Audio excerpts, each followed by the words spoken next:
सच्चाई ये है कि किसी तरह का कोई भ्रष्टाचार हुआ ही नहीं। अगर होता तो पैसा भी मिलता।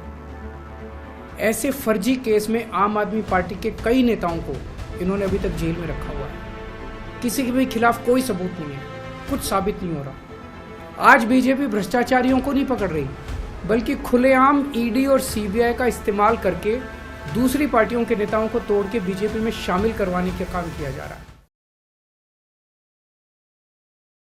दिल्ली के मुख्यमंत्री अरविंद केजरीवाल ने प्रवर्तन निदेशालय के द्वारा दिल्ली शराब नीति घोटाले मामले में भेजे जा रहे सम्मन को लेकर प्रेस कॉन्फ्रेंस किया है। दरअसल ईडी के तीसरे सम्मन के बाद भी केजरीवाल पूछताछ के लिए हाजिर नहीं हुए, जिसके बाद से आम आदमी पार्टी के नेताओं के द्वारा उनकी गिरफ्तारी की आशंका जताई जा रही थी। साथ ही ये भी कहा जा रहा था कि उनके घर पर आज ईडी रेड भी डाल सकती है। वहीं केजरीवाल ने अपनी प्रेस वार्ता में प्रवर्तन निदेशालय और भाजपा पर कई आरोप लगाए हैं। दिल्ली के मुख्यमंत्री अरविंद केजरीवाल ने प्रेस कॉन्फ्रेंस में कहा कि देश में खुलेआम गुंडागर्दी चल रही है, किसी को भी जेल में पकड़कर डाल दो। उन्होंने कहा, मेरी सबसे बड़ी ताकत मेरी ईमानदारी है। मेरी ईमानदारी पर झूठा केस लगाकर ये लोग चोट करना चाहते हैं। मेरी अधिवक्ता ने बताया है कि ये सभी सम्मन गैर कानूनी हैं। साथ ही ये सम्मन गैर कानूनी क्यों हैं, इसका जवाब मैंने ईडी को दिया है। आम आदमी के संयोजक ने कहा कि अगर ईडी सही सम्मन भेजती है तो मैं जांच में पूरा सहयोग करूंगा। इस दौरान उन्होंने भाजपा पर भी निशाना साधते हुए कहा कि भाजपा का उद्देश्य सही जांच करना नहीं है, बल्कि आगामी लोकसभा चुनाव में मुझे प्रचार करने से रोकना है। ये लोग मुझे पूछताछ के बहाने बुलाकर मुझे गिरफ्तार करना चाहते हैं। आम आदमी पार्टी के संयोजक अरविंद केजरीवाल ने प्रेस वार्ता के दौरान कहा कि पिछले 2 सालों से आप लोग शराब घोटाले का नाम सुन रहे हैं, परंतु इस घोटाले में अब तक एक भी पैसा नहीं मिला है, जिसका मतलब है कि घोटाला हुआ ही नहीं। अगर हुआ होता तो पैसा मिलता।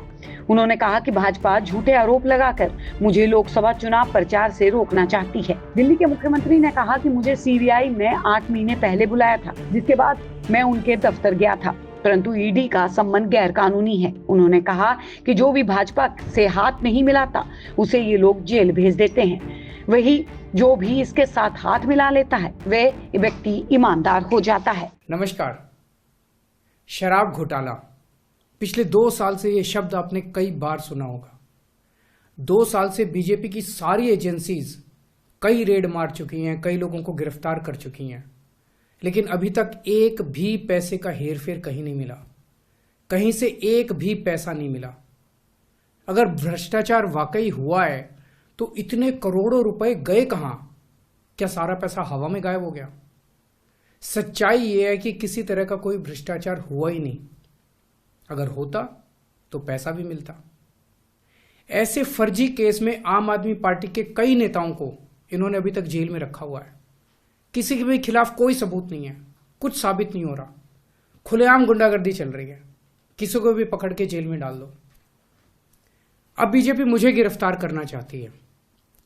मेरी सबसे बड़ी संपत्ति, मेरी सबसे बड़ी ताकत मेरी ईमानदारी है। झूठे आरोप लगा के, फर्जी सम्मन भेज के ये मुझे बदनाम करना चाहते हैं, मेरी ईमानदारी पे चोट करना चाहते हैं। इन्होंने मुझे सम्मन भेजे हैं।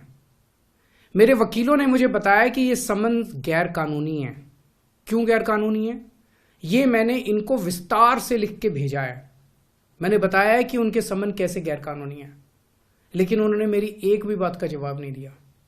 इसका मतलब उनके पास मेरी बातों का जवाब नहीं है। इसका मतलब वे भी मानते हैं कि उनका नोटिस गैर कानूनी है।